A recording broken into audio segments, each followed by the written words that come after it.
Bonjour tout le monde. Je fais cette vidéo-là aujourd'hui pour mon témoignage. Pour ceux qui l'ont entendu, vous rappelez, mon dernier témoignage a duré pas loin d'1h45. Cette fois-ci, il va durer, je vais faire plus abrégé. Mais j'ai surpassé quand même la crainte de ne pas parler longtemps. Parce que dans mon passé, c'est sûr que, écoute, en avant d'une assemblée ou d'une foule, j'aurais parlé 2 minutes puis tout aurait été dit.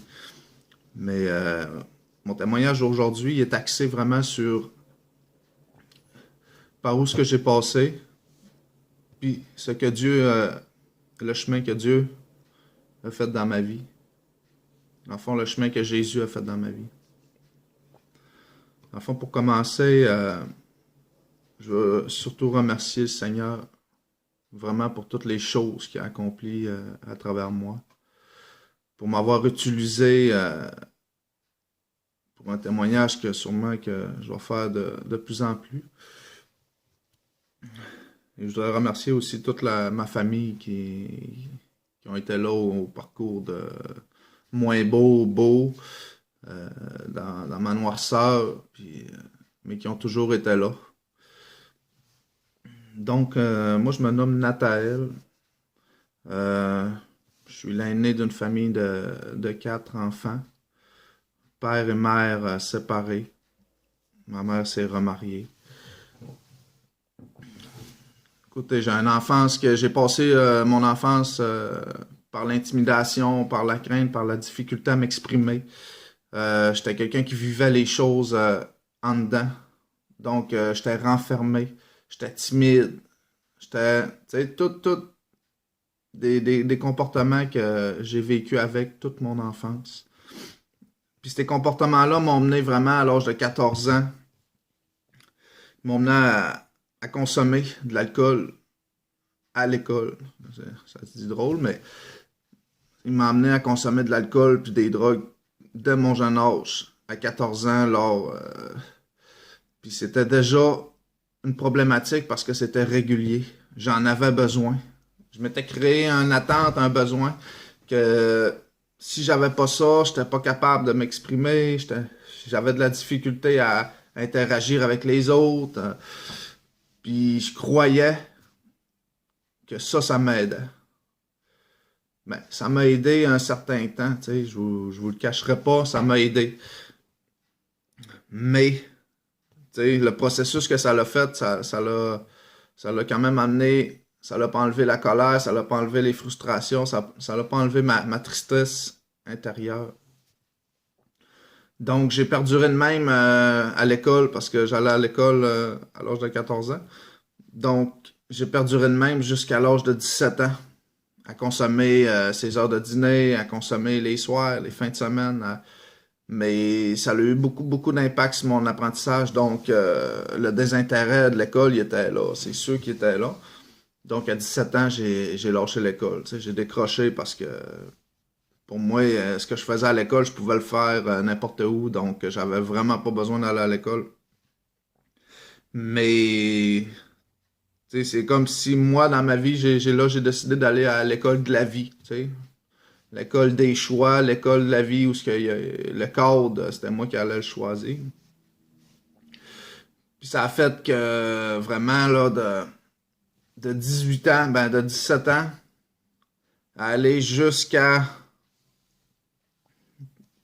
v'là pas très longtemps, v'là quelques années, j'ai jonglé dans beaucoup plus grave, tu sais, parce que quand j'étais à l'école, je pouvais me retenir encore. Tu sais, je me retenais parce qu'il fallait que tu gardes quand même.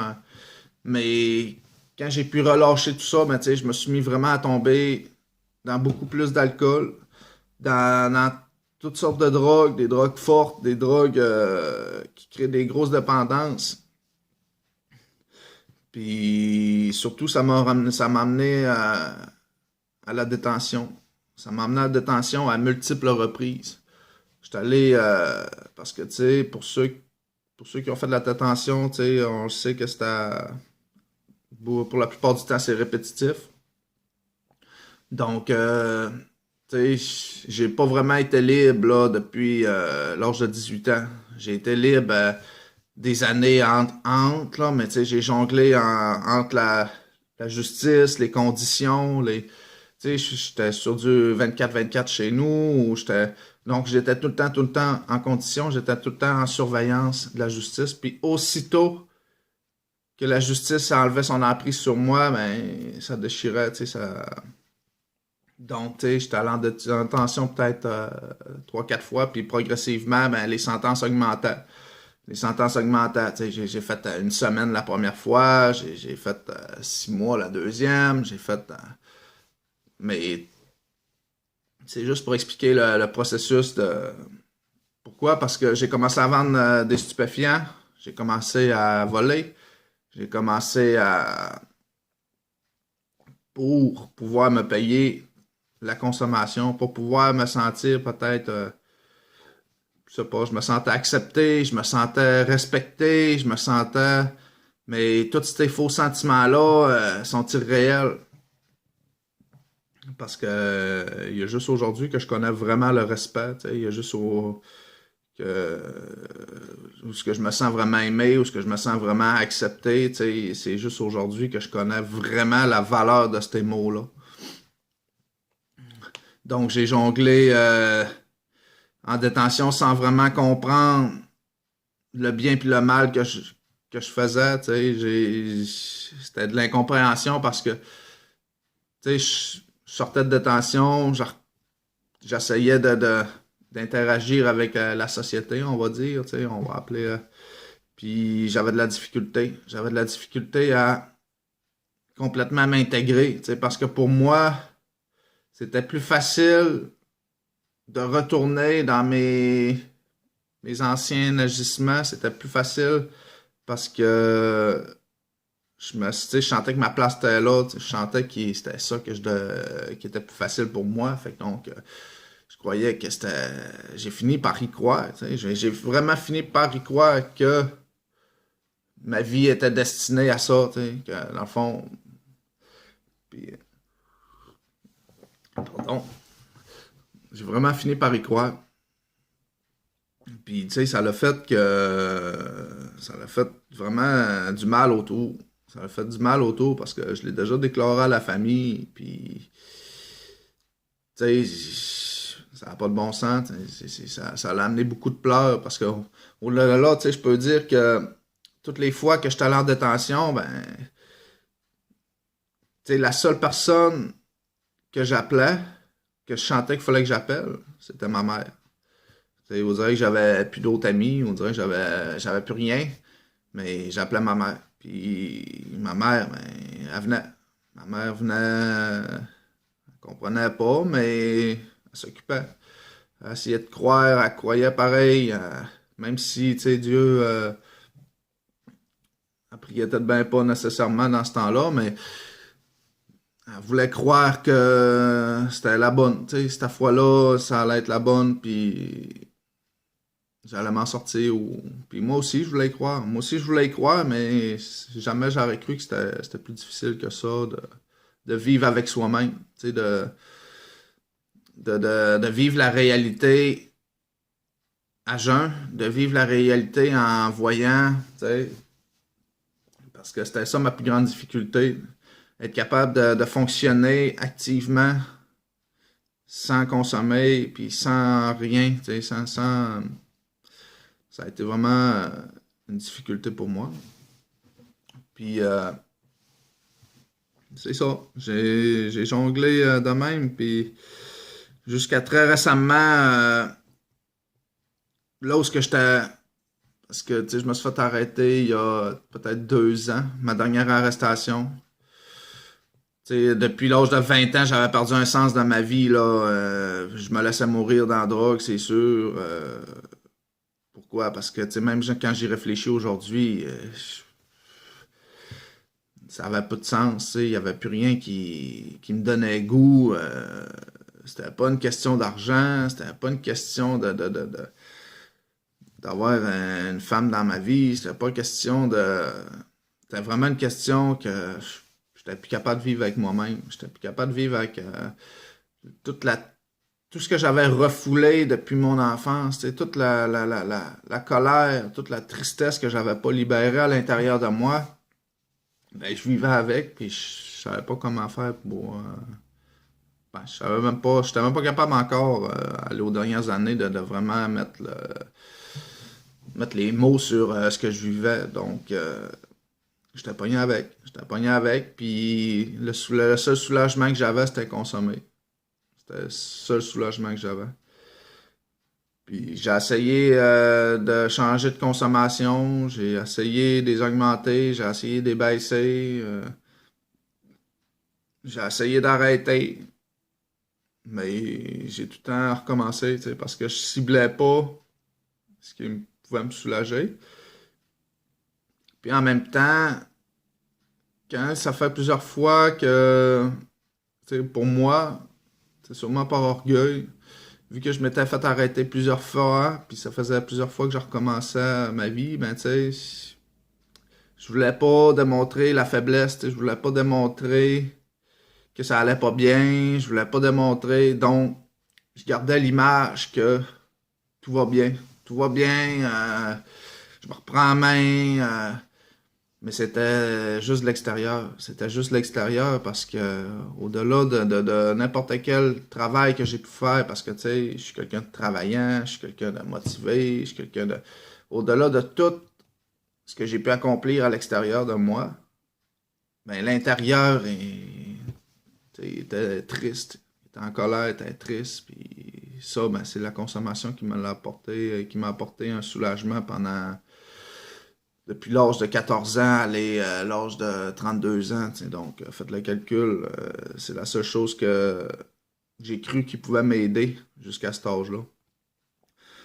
Puis c'est ça, à l'âge de 32 ans, je me suis fait arrêter encore pour trafic de stupéfiants, puis là, ben, j'étais découragé. J'étais découragé parce que la dernière sentence que j'avais eue, c'était 3 ans, puis je m'enlignais pour un 5 ans au moins, puis tout le monde a essayé de me... Tout le monde, tu sais, j'étais même capable de me convaincre parce que, écoutez, c'est sûr que tu doubles tout le temps, et puis c'était les mêmes choses, les mêmes accusations, donc c'est sûr que j'allais payer pour ça, puis j'étais démotivé. J'étais démotivé parce que j'avais encore une fois tout détruit, tu sais, j'avais encore une fois tout ce que j'avais accompli à l'extérieur, ça s'est détruit. Puis, oui, c'est sûr, c'est la démotivation, hein, parce que c'est pas plein. Au-delà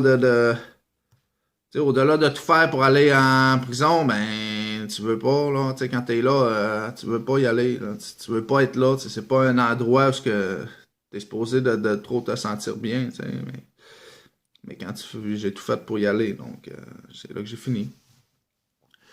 Mais juste pour dire que c'est un peu, je sais pas si c'est à cause que tu sais, Dieu avait déjà fait des changements dans la famille, tu sais. Parce que je peux dire que tu sais, la connaissance de Dieu dans ma vie, il n'y en a jamais vraiment eu parce que c'est ça, j'ai pas de souvenir vraiment que ma famille, tu sais, on n'est pas une famille pratiquante, même pas une famille spirituelle, là. Donc moi, pour ma part, j'ai jamais pris connaissance vraiment. Aller jusqu'à temps que tu sais, ma sœur justement donne sa vie à Jésus, peut-être je pense que c'était en 2012. Donc tu sais, ça faisait quelques années que j'en entendais parler, que la famille un peu essayait de m'en parler, essayait de... Ben, dans ce temps-là, j'aurais dit essayer de m'embarquer, mais tu sais, je voulais... Tu sais, parce que moi, déjà que j'essayais, je me convainquais que ça allait bien. Déjà que j'étais quasiment convaincu que, écoute, non, non, moi, tout va bien dans ma vie. Tu sais, j'ai rien à changer. Puis, tu sais, c'est Jésus, Dieu, et puis tout, ça voulait vraiment rien dire. Là, j'étais trop fermé. Tu sais, le mal avait trop l'emprise. Puis, j'étais. La seule solution encore, c'était de consommer. Donc, c'est ça. Quand que je me suis fait arrêter, là, j'étais vraiment découragé. Pourquoi? Parce que encore, tu sais, la consommation m'a apporté encore là, la vente de drogue m'a apporté encore là. J'ai... Tu sais, ça avait pas de sens. Là. Ça avait vraiment pas de sens parce que là, 32 ans, je m'enlignais pour sortir à 38 ans. Encore séparation, pas d'enfant, c'est quoi, tu sais, c'est quoi ma vie, tu sais. Je suis l'aîné de famille, puis selon mes comportements de base, tu sais, j'ai arrêté, tu sais, ça fait tu sais, longtemps que je suis, j'aurais dû être, j'aurais dû comprendre. C'est ça, tu sais, fait que, tu sais, imaginez que c'était encore plus de tristesse qui s'appuyait, qui s'ajoutait encore, puis je vivais avec ça. Donc, c'est pour ça que j'ai eu l'opportunité de pouvoir, en tout cas, faire un choix. C'est que en attendant d'avoir ma sentence, ben, j'ai eu l'opportunité d'aller en thérapie. Puis, c'est ça. C'est à partir de la thérapie que vraiment, tu sais, dans le fond, j'ai accepté, tu sais, parce que ma soeur qui me parlait, tu sais, encore de ce que Jésus pouvait faire dans ma vie, du bien-être que ça pouvait m'apporter, ou que j'avais rien à perdre, que je pouvais, ben, tu sais, je me dis, c'est correct, tu sais, elle m'avait demandé de m'envoyer un homme de Dieu, là, qui pouvait venir me voir, puis juste me parler, rien, bah, j'ai dit, ok, c'est correct, hein, je vois. Mais tu sais, jamais je me serais rendu compte que juste le fait, tu sais, à la limite de dire ça à ma soeur, de ouais, tu sais, c'est correct, tu sais, tu sais, c'est déjà d'ouvrir la porte. Tu sais. Puis juste d'avoir, je pense, ouvert cette porte, ça a commencé à avoir un impact. Pourquoi? Parce que l'homme de Dieu est venu me voir, puis on a parlé, puis il m'a témoigné un peu sa vie. Puis, j'ai été touché parce que il y avait des similitudes, puis tu sais, c'est ça, tu sais, quand tu passes dans. Quand tu fais. Tu sais, j'ai fait beaucoup de péchés, tu sais, moi pour moi, parce que, tu sais, j'ai péché, puis. Tu sais, c'est dur à trouver le pardon, parce que c'est le pardon de soi-même, c'est le pardon de ce que des torts qui se sont faits autour, que j'ai fait à ma famille, que j'ai fait aux gens que j'ai eu des emprises, donc, c'était vraiment difficile. C'est ça qui est difficile à vivre. C'est ça qui amène la colère, la tristesse. C'est lourd. Tu sais, je traîne un passé, je traîne quelque chose qui, tu sais, oui, c'est plein d'expériences, mais c'est plein de souffrances, c'est plein de pleurs, c'est plein de, tu sais, t'entends les cris, t'entends les, tu sais, c'est pas la paix, c'est pas le, mais quand il m'a dit que, tu sais, je pouvais être pardonné de tout, de toutes les fautes qui ont été faites, il y avait moyen d'être pardonné. Écoute, après son témoignage, je voulais le croire.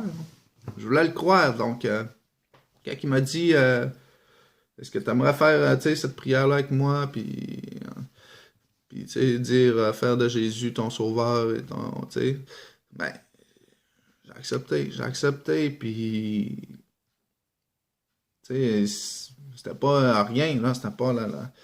Mais j'ai ressenti quand même, j'ai ressenti là, à ce moment-là, avec la connaissance que j'avais, j'ai ressenti comme une chaleur, comme un bien-être, comme une libération.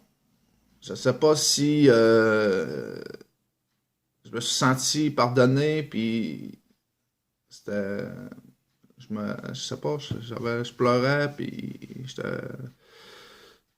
Fait que, tu sais, ça a commencé de même. Ça a commencé de même mon expérience avec Jésus, avec Dieu. Ça a commencé par l'accepter. Après ça, ben, tu sais, c'est ça, là. J'avais quand même mes tourments, j'avais quand même. Mais je me sentais mieux. Je me sentais mieux, puis ça m'a permis de mieux avancer, je pense. Ouais, vraiment, ça m'a permis de mieux avancer. Puis de mieux me préparer, tu sais, d'accepter que j'allais payer pour ma dernière faute, tu sais, parce que j'avais pas, tu sais, il a fallu que je paye. Puis, tu sais, si je vous parle ici aujourd'hui, regarde, je vous dis, c'est là peut-être 2 ans, là, puis regarde, le 5 ans que j'étais supposé de faire, ben, c'est ça, vous allez voir. Ça m'a permis de grandir puis d'expérimenter justement ce que Dieu avait prévu dans ça. Puis ce qu'il avait prévu, ça, il avait prévu de me toucher puis de me démontrer beaucoup de choses. J'ai appris à le reconnaître dans plusieurs expériences dans mon moment présent parce qu'il a fallu que quand j'apprenne à vivre le moment présent, il a fallu que j'apprenne à reconnaître, à oublier un peu mon passé parce que c'était derrière, à laisser faire un peu le futur parce que dans mon futur, tout ce que je voyais, c'était la détention à venir. Donc, il fallait que je me concentre sur le présent. Puis me concentrer sur le présent, c'était, je m'en rappelle, tu sais, j'étais assis dehors les matins, puis je regardais les airs, je regardais les feuilles bouger, je regardais les oiseaux chanter, je regardais, hey, hein? J'étais envahi d'une paix, puis je disais, c'est-tu pas merveilleux, pareil? C'est-tu pas beau, tu sais? Tu sais, je chantais un souffle, je chantais un... Puis je pense que, tu sais, c'est de même que j'ai développé mon expérience à reconnaître, justement, sa présence en tout temps, tu sais, sa présence dans ma vie en tout temps, à travers les gens, à travers les... Puis, ouais, je le remercie vraiment, j'ai beaucoup de gratitude quand même envers, envers Dieu, envers ce que Jésus fait dans ma vie. Fait que c'est ça, j'ai été 13 mois à construire, à suivre un peu ce que je sentais qui m'amenait à faire. Tu sais, j'ai fini par sortir de thérapie, j'ai commencé à aller plus à l'église que quand je commençais à être responsable d'une église. Puis j'ai commencé à aller à son église. Puis j'ai commencé à vouloir m'impliquer. Là, je sentais vraiment que c'était ça qu'il fallait que je fasse. Puis, tu sais, encore là, je me concentrais sur le moment d'aujourd'hui. Là, il fallait que je fasse confiance. Puis, c'était ça.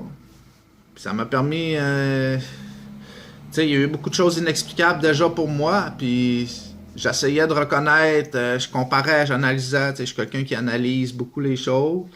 Donc, j'essayais de comparer. Tu sais, oui, selon le visuel, tu sais, j'aurais pu le faire moi-même. Mais, tu sais, les choses fitaient drôlement parce que tu sais les finances arrivaient quand il fallait que ça arrive tu sais, les situations ils se plaçaient comme tranquillement mais au moment voulu tu sais. Tu sais, c'était comme un tu sais oui ça aurait pu arriver par moi-même mais tranquillement c'est ça j'enregistrais les informations que avec ma compréhension aujourd'hui j'appelle toutes des grâces puis des bénédictions mais tu sais, je vous parle qu'à ce moment-là, c'était vraiment un apprentissage puis un développement.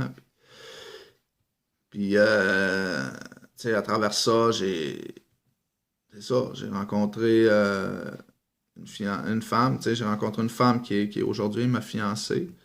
J'ai été béni à travers mon travail, j'ai été béni à travers mes dettes, j'ai été béni à travers tu sais, c'est tout un processus qui s'est fait durant la dernière année. Là, tu sais, puis je suis complètement sûr que le processus, tu sais, il est mince, là. Tu sais, c'est que la petite part que Dieu me réserve, tu sais, la petite part de bénédiction qu'il y a à avoir.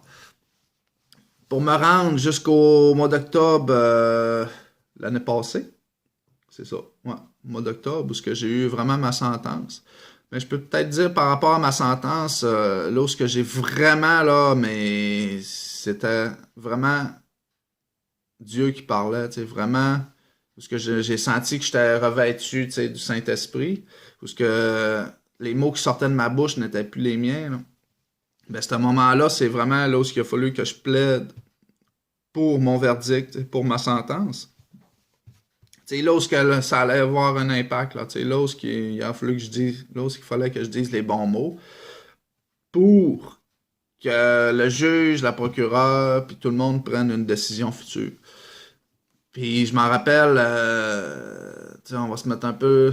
J'arrive au palais de justice, puis je sais qu'il faut que je parle en avant, puis Tu sais, t'as le mal qui te dit, ouais, mais ça fait 4 fois que tu te fais arrêter pour ça, c'est sûr, tu vas te faire juger, t'es coupable, tu seras pas capable, tu sais, fait que là, il y a ça, il y a lui qui essaie de back, mais tu sais, il y a le Seigneur, il y a le Saint-Esprit de l'autre côté qui dit, fais-toi-en pas, fais confiance, tu sais, puis j'entends encore, tu sais, là, c'est là, je me suis mis vraiment, j'ai dit, bon, parce qu'il y avait un verset qui me touchait, puis tu sais, ta parole est une lampe à mes pieds, une lumière à mon sentier. Donc là, je m'appuyais de main, je disais ça, je répétais ça dans ma tête, je répétais ça dans ma tête. On rentre dans la salle de justice, puis je répète ça, j'ai les mains moites, j'ai chaud, j'ai... Puis là, au moment où ce qu'on dit, on fait lever l'accusé, puis on... Puis en partant, ben là, j'étais épaté parce que là, ils font mettre la main droite sur la Bible. Est-ce que vous jurez de dire la vérité? Ouais, c'est sûr. Là. En plus, je venais de mettre ma main sur la Bible. Là, fait que j'étais déjà baqué. Mais juste pour dire que ça a été une expérience vraiment que j'ai aimée parce que sans aucune gêne ou réticence, je me suis mis à parler comme si j'avais fait ça toute ma vie. Je me suis mis à... Quoi? J'ai mis à parler de ma vie comme elle était, à ce que j'avais compris, à tout le... à comprendre, puis à admettre mes fautes, puis mes torts. Tu sais, je me culpabilisais pas, sauf que je disais, oui, je suis coupable. Oui, je suis coupable de toutes les actions que j'ai faites. Oui, je suis coupable de toutes les fautes. Tu sais, oui, pourquoi? Parce que, écoute, tu respectes pas une loi, tu es coupable. C'est complètement. Mais oui, je reconnaissais, mais je lui disais que j'ai changé. La personne qui était coupable n'existe plus aujourd'hui. Tu sais, c'était quand j'ai partagé justement ce moment-là, il s'était distancé à peu près 14 mois entre mon arrestation, même plus, c'est 1 an et demi, je pense. Donc, entre ma détention puis le moment où ce que je plaide la cause pour la sentence, écoute, oui, la personne qui s'était fait arrêter n'existait plus.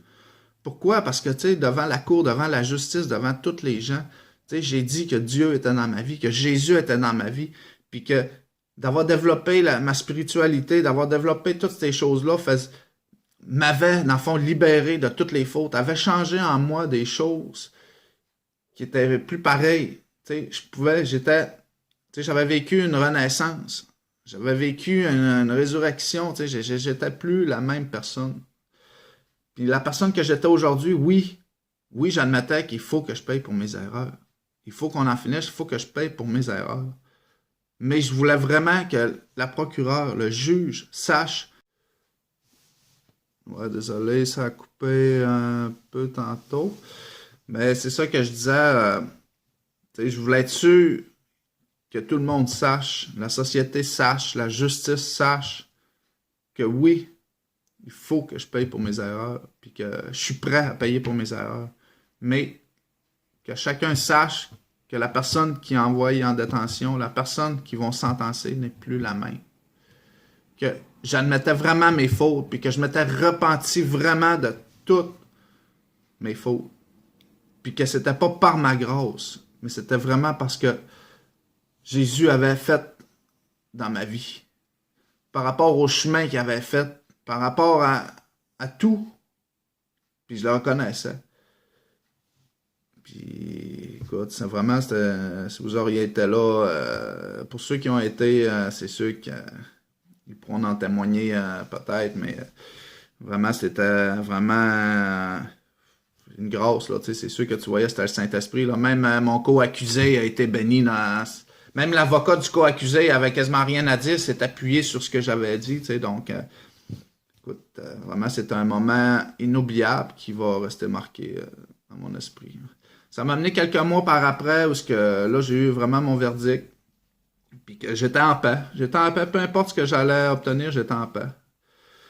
Puis, c'est ça. Malgré... Tu sais, j'ai été vraiment béni parce que j'ai eu 2 ans.